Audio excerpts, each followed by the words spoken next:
At this moment on September 27, 2015, it's worth $3,786.50. Behind every bubble is a good idea bursting to get out, and Bitcoin kind of looks like a good idea, at least if you squint a bit.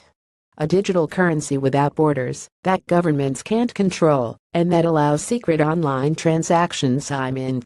Bitcoin itself not so much. So is a single Bitcoin worth $500,000, $5,000, $500 or $0? I'm inclined to say $0, especially if Bitcoin's value depends on it being adopted as a global digital currency to replace dollars. There is no chance whatsoever that Bitcoin can displace the dollar, for the simple reason that it is badly designed. Bitcoin can handle a pathetically small number of transactions and uses an inordinate amount of electricity to do so, making it entirely unsuitable to replace ordinary money.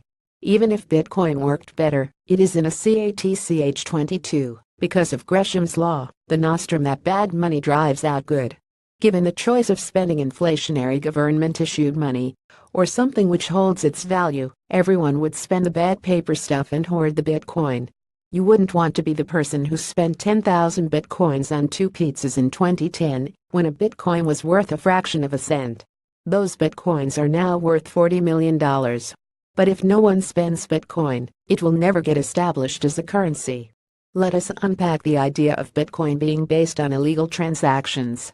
Dan Davies, a bank analyst at Frontline Analysts in London, came up with a value thanks to Bitcoin's built-in limit of 21 million in circulation. In any currency, the money supply multiplied by how often it circulates equals the price level times the number of transactions.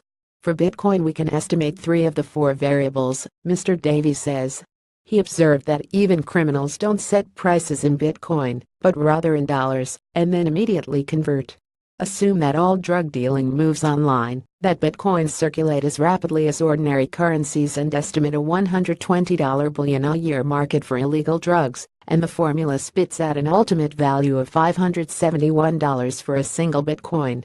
The more drugs traded, the higher the value, and the more Bitcoin hoarded rather than spent, the higher the value. Drug dealers might be willing to put up with the limitations of Bitcoin, notably the uncertain time taken to complete a purchase and the high transaction costs. Laundering dollars is more expensive.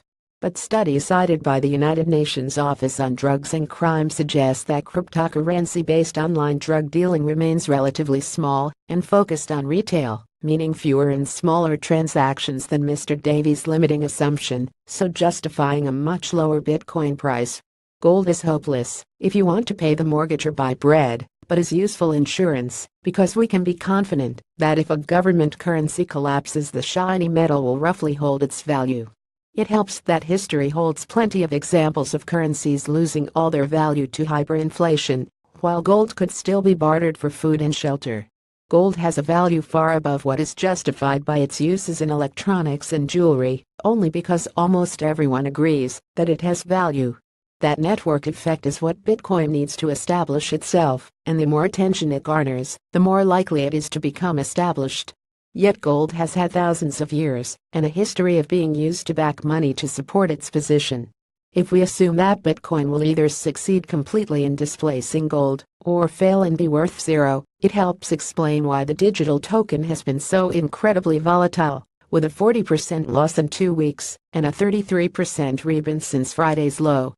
Based on the simple choice between total success and failure, we can very roughly say that Bitcoin at 70% of the gold at derived price suggests a 70% chance of displacing sockled paper gold as society's chosen emergency store of value, and a 6% chance of displacing physical gold.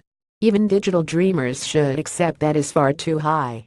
Bitcoin is not the next gold, for the record. Here is my comment earlier today. I sympathize with those who so much hate fiat currencies they are willing to latch onto anything that might displace them. However, let's not confuse our heads with our hearts. Bitcoin is backed by nothing. Copycat ideas are a dime a dozen. There are over 400 competing digital currencies. Governments may or may not embrace gold again. Governments may embrace digital currencies, but it is certain Bitcoin will not be the one. Bitcoin could plunge to $100 or rise to $10,000. Neither would surprise me.